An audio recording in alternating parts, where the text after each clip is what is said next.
everyone, Misha here with a tarot deck review for you, and this is kind of in keeping with our spooky theme for Halloween coming up in October 2021. This is actually an older deck. This is the Halloween Tarot, and I really love this deck. This is a deck that is heavily Halloween inspired. Of course, you can see we've got those Halloween colors, orange and black. Got the kitty on the back with spiders, bats, skulls, all sorts of goodness. But this deck is heavily influenced by Rider Waite Smith, and you can see right here in the Four of Imps, which we'll talk about those imps in a minute, but just the art right now, this totally very clearly conveys the Four of Wands that we would see in our RWS deck. So I really love this deck because I find that it's really, really nice to use if you are familiar with the Rider Waite Smith deck and you want to read another deck that doesn't have that imagery that maybe you've seen 1,000 times and you want something a little different. This one is great. It's not a clone because it's not exactly the same art, but it's very close, very similar. And if you know RWS, this is a great one to pick up because you should be able to translate the pictures pretty easily. Now let's talk about those imps. So in this deck, we have the four suits that we are commonly used to seeing, but instead of wands, we have imps. Instead of pentacles, we have pumpkins. And instead of cups, we have ghosts. And finally, instead of swords, we have bats. Now, again, I just want to call out the fact that this picture, I mean, that's so close to the RWS, the Four of Swords, almost exactly the same as the Five of Wands, very similar to the Nine of Pentacles, and very similar to the Four of Cups. So the artwork is, I think, really spot on with the original intentions of the cards in RWS, and I also love the suits. I think Pentacles is so great for that earth element. We've got pumpkins, which grow from the ground. The ghosts are the one that when I first got this deck, I was like, I don't know, that seems kind of weird. But if you think about the fluidity of water, the soul, right? The soul in our body, the emotions, imagine the spirit of the person. I can see the ghost being represented as the cup, for sure, because that is what we hold in our bodies, right? That soul. The bats, flying creature of the air with sharp teeth that can kind of cut you. So yeah, okay. And then the imps, well, I mean, they're like devilly fiery creatures, so that completely and totally makes sense to me. I really like it when decks reimagine the suits. Sometimes I get super picky. If they don't make sense, I often won't like the deck. But in this case, these made total sense. And again, we've got, you can probably see, and so we've got the art that's really similar, but then we've got the cat that is in pretty much every card, and that ties them all together and helps us sort of experience the cards in a new way through this little kitty that's in there. And I also want to point out too that this deck has almost like a vintage, kind of classic Halloween vibe from maybe the 50s, 60s, 70s, some of that old artwork that we used to see a lot that now is considered super vintage. For me, it was just stuff that I grew up in my childhood. But we've got this woman who's in a very elaborate costume, and she's got in the RWS, it's a falcon on the glove, and here we have an owl. So everything has been like Halloweenified, for lack of a better way to put it. And I just think that is so fantastic and so in keeping with the spirit of the deck. Let's take a look at some of the majors. I pulled a few of them out. Oh, and here's another great example. So there's just some of that Ace of Pumpkins giving you that really vintage Halloween feel. I love the color palette of this deck too.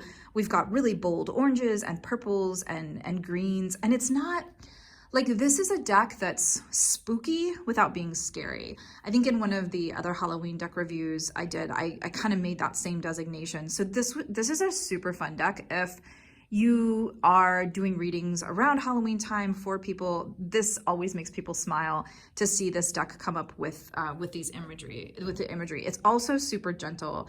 I noticed that when I was going through cards to pull out for this reading, things like the Ten of Swords and the Three of Swords, which can be a little bit difficult for people, were actually super gentle in this deck, and I appreciate that. And actually, we'll just dive right in. Here's the Tower, And you can see this almost doesn't even look like the tower.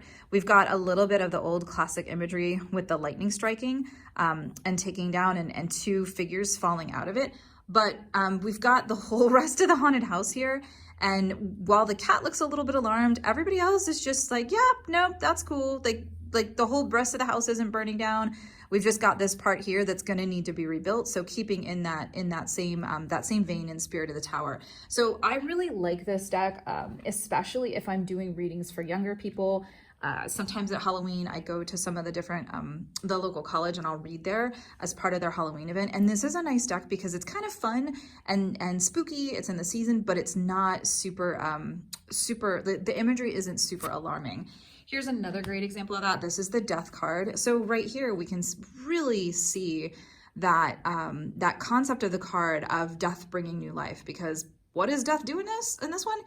Death is totally and completely watering those pumpkins. So in this case, death is helping them to grow. And one of the things that I really love about this deck, you can tell I love this deck a lot. I don't get to use it very often because I tend to only use it during the season. So whenever I get to pull it out, I get super jazzed.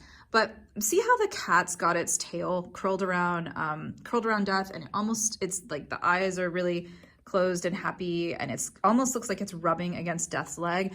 There's just a lot of really reaffirming imagery in this card to remind us that death is not something to be feared or hesitant about, that there are definitely times death can show up and be quite the ally. And I really love that. The devil card is another one that people have a little bit of trouble with sometimes. Again, these are all majors. I love this one because that devil's sexy. Like, that is a really fantastic representation of the devil. Yeah, I know it's feminine and some people might not like that, but I love the idea of how, oftentimes the devil's about temptation, and yeah, like a sexy devil like that, pretty tempting. I really appreciate the fact that the cat is in the background, kind of looking at all these other things that maybe have been put aside in order to focus on the temptation instead. And, we've got the things are burning down, and we're not even paying attention to that because we're so focused on these other things that we have decided to hold on to. So again, really gentle imagery, but gosh, it gets the point across. One of the other things I really love about this deck is that a lot of the majors, so the minors tend to be really, really close to the RWS artwork. The majors, though, are different. The majors, though, are reimaginations of those cards, and oftentimes they call in different classic monsters. So the death you saw was a skeleton, the devil was a devil, the tower was a haunted house, and now we have the lovers. So we have the idea of the vampire coming in to visit the woman, kind of a classic horror show type theme. We've got the Empress. Oh yes, the Empress and the Emperor. We've got Frankenstein and his lady, which I just think you're so, like, how great is that, right? One of the things I love about this is it really does show the connection between the Emperor and the Empress, and how these two cards can be that divine masculine and divine feminine together. So really neat way to do that. And then there's also reimaginations that don't necessarily like, they are still in that horror motif, but it's kind of a totally new take on the card. And so here we have the Hermit. So instead of being in a cave, this is the mad scientist who's toiling away in his lab, completely unaware of everything else that's going on, and just really, really focused on their work. So we do have some cards. Let's see if I can find it. Oh yeah, the Chariot. So this is another example, right? So we've got the Sphinx coming in there. There's one of them, but we have some of the symbolism of the original cards, but totally new way. So the Emperor and Empress are pretty close to the RWS, but this one, like, totally doing it in its own form, and I love it. I think, like, how fun is a hearse for the Chariot for Halloween? So we have some modern interpretations, as well as some. Here's the Hierophant, as well as some classics. And one of the things that I really also appreciate is the fact that we've added in some of the symbols. So, like, there's the Hierophant's keys. So we're seeing the High Priestesses are really good. I had these in order, but then I got excited, so now they're out of order. So High Priestess, we've got some pomegranates popping up. We've got the two towers that she's standing in between, the light and the dark, of course the moon. So we start seeing some of the symbols that we would expect to see in these cards, but again, they're imagined in a really new way. And I understand that a lot of tarot decks do that. I just appreciate in this one, since they were so true to the minor cards being so similar to that art, the majors not as much, but they still kept in a lot of the symbols and kept it close. And then of course we have reimaginations that kind of just had to be there, kind of makes sense, like the moon. So of course the moon, we have the werewolf, and I love it. Like, even there's still a dog in there, so we've got the wolf and the dog, as we would in the more traditional RWS deck. And even cards like the Magician and the Fool, they're even still pretty close, even though they have been Halloweenified, which I think is my new favorite word now. So this is the cardstock is pretty thick. Like, you can you can see that I'm barely making any like, I can't even really bend it. The cards themselves are pretty much standard size. They're about the size of my hand, and they're matte. They're not really, like, they're not so glossy that I can't really see the imagery of them. They really move nicely in the hand. Like, you can see I'm just kind of shuffling them a little bit. So, and they feel good in terms of the size of them as well. These are available pretty much anywhere you can get decks. You can, so if you have a local store that you really love, that's a small business, you can almost definitely get this there, because they are available pretty easily wholesale for different stores. So if you are looking for a deck that is Rider Waite inspired, not super scary, and super fun to work with, that might challenge you in terms of seeing the suits especially in a new way, this is a great deck for that. I love this deck. It's super fun for Halloween, and I highly recommend it for anybody who's wanting to have a little bit of a different experience. So if you liked this video, please feel free to smash that like button and do subscribe to us. It really does help us.